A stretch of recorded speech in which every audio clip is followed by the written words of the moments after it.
عشان ياخدني، عشان اقول له ان انا لسه ما متش وان انا لسه عايزه اعيش وان انا لسه عايزه انجح.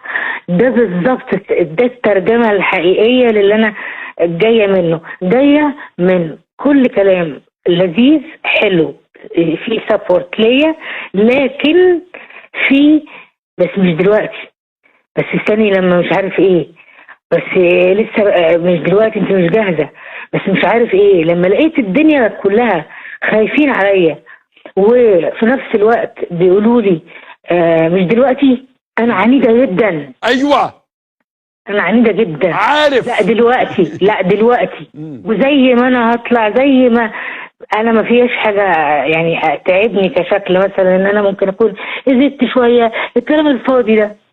انا طالع اغني للناس بروحي وبقلبي وبجسمي وبمشاعري وبكل حته فيا، بغني وعايزاهم بس يسمعوني. انا مش عايزه حاجه تاني غير ان انا احس ان انا صوتي في بيوتهم، في عربياتهم، في تليفوناتهم.